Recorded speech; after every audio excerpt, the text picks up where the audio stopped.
Hello guys, ഇന്നത്തെ video എന്ന് വെച്ചാൽ സൺഡേ നമ്മൾ എന്തൊക്കെ ചെയ്തു എന്നുള്ളതാണ്. ഇതാണ് നമ്മുടെ പള്ളി. അപ്പോൾ രാവിലെ തന്നെ നമ്മൾ പള്ളിയിൽ പോയേക്കാണ്. ഞാൻ എഴുന്നേറ്റപ്പോൾ കുറച്ച് ലേറ്റായി. അപ്പോൾ പള്ളിയിൽ കാഴ്ചവെപ്പ് സമയത്താണ് നമ്മൾ വന്നത്. ഇന്ന് മിഷൻ സൺഡേ ആയതുകൊണ്ട് പള്ളിയിൽ അതിൻ്റെ ലേലം വിളിയും കാര്യങ്ങളൊക്കെ നടക്കുന്നുണ്ടായിരുന്നു. പിന്നെ എപ്പോൾ പള്ളിയിൽ പോലും ഞാൻ ഈ സെമിത്തേരി പോകട്ടെ. ഇതിൽ അറിയുന്നവരും അറിയാത്തവരും എല്ലാവർക്കും വേണ്ടി ഞാൻ പ്രാർത്ഥിക്കാറുണ്ട്. അത് കഴിഞ്ഞ് നമ്മൾ നേരെ വീട്ടിലോട്ട് പോയി. വീട്ടിൽ ചെന്നപ്പോഴത്തേക്ക് നല്ല നൂഡിൽസിൻ്റെയൊക്കെ മണം. പോയി നോക്കിയപ്പോഴത്തേക്ക് നല്ല അടിപൊളി സ്പെഗറ്റി. ഇത് സേമിയ അല്ല കേട്ടോ, സ്പെഗറ്റി നൂഡിൽസാണ്. അത് കഴിഞ്ഞ് നോക്കിയപ്പോൾ അച്ഛൻ്റെ ഒരു ചിക്കൻ നല്ല വെട്ടി റെഡിയാക്കിക്കൊണ്ടിരിക്കുകയായിരുന്നു. അപ്പോൾ നമ്മൾ അച്ഛനെ സഹായിക്കാമെന്ന് വെച്ച് ഉള്ള തുണിയെല്ലാം എടുത്ത് വാഷിംഗ് മെഷീനിലിട്ട് എല്ലാം കൂടി അലക്കാൻ തുടങ്ങി. വയ്യ കാര്യം, വാഷിംഗ് മെഷീനിലാണ് അലക്കണമെങ്കിലും ഇതെല്ലാം കൂടി അലക്കി വരുമ്പോഴത്തേക്ക് എൻ്റെ നടുവൊടിഞ്ഞ്. ഒരു ലോഡ് തുണി ഉണ്ടായിരുന്നു. എന്നിട്ട് എല്ലാം കൂടി എടുത്ത് ഡ്രയറിലിട്ട്.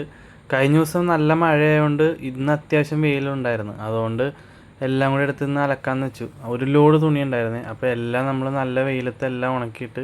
ഈയിടെയായിട്ട് വൈകുന്നേരങ്ങളിലൊക്കെ ഭയങ്കര മഴയും രാവിലെ തൊട്ട് വൈകുന്നേരം വരെ ഭയങ്കര വെയിലുമാണ്. അങ്ങനെ തുണിയൊക്കെ ഉണക്കിയിട്ട് കഴിഞ്ഞ് നമ്മൾ നേരെ വന്ന് ചിക്കൻ നോക്കിയപ്പോൾ അച്ഛൻ ചിക്കൻ വെട്ടി മാത്രം വെച്ചിട്ട് എവിടെയോ പോയി. അപ്പോൾ ബാക്കി കറി നമുക്ക് വെക്കാമെന്ന് വെച്ച് ചിക്കൻ മൊത്തം നമ്മൾ അരിഞ്ഞ് പീസാക്കി സവാളയും ഉള്ളി പച്ചമുളക് എല്ലാം കൂടി ഇട്ട് കുക്കറിൽ എണ്ണയൊക്കെ ഒഴിച്ച് എല്ലാം കൂടി അങ്ങ് ഇട്ട് സെറ്റാക്കി. അപ്പോൾ നമ്മളിന്നൊരു സ്പെഷ്യൽ ചിക്കൻ കറിയാണ് കേട്ടോ വെക്കാൻ പോണേ. അങ്ങനെ ഇന്ന പേരൊന്നുമില്ല, എന്തോ ഒരു ചിക്കൻ കറിയാണ്. ചിക്കൻ മസാല എല്ലാം കൂടി ഇട്ടിട്ട് നമ്മൾ കുക്കറിനകത്തൊരു ചിക്കൻ കറി വെക്കാൻ പോവാണ്.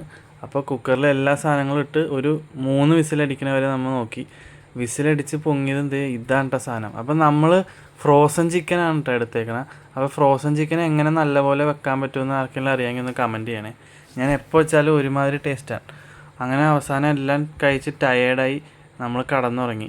അങ്ങനെ വൈകുന്നേരമൊക്കെ ആയപ്പോഴത്തേക്ക് നമുക്ക് എവിടെയെങ്കിലും പോകാമെന്ന് വെച്ച് വണ്ടി എടുത്ത് ഞങ്ങളുടെ വീട്ടിൻ്റെ അവിടെ നിന്ന് ഒരു കിലോമീറ്റർ പോകുമ്പം ഒരു നല്ല റിവർ സൈഡ് ഉണ്ട്. അപ്പോൾ അവിടെ ചെന്നിരിക്കാമെന്ന് വെച്ച് പോയപ്പോഴത്തേക്കും അവിടെ ആണെങ്കിൽ നല്ല കാറ്റും നല്ല ക്ലൈമറ്റും. വൈകുന്നേരങ്ങളിൽ ആൾക്കാർ നടക്കാനും എക്സസൈസൊക്കെ ചെയ്യാൻ പറ്റുന്ന സ്ഥലമാണ് കേട്ടോ. അപ്പോൾ ഈ സ്ഥലം വന്നത് കോന്തുരുത്തി തെക്കേറ്റത്താണ്.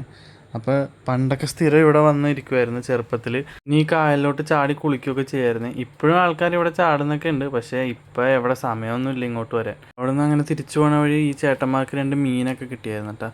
അപ്പോൾ അടുത്ത വീഡിയോയിൽ കാണാം. അതുവരേക്കും ബൈ.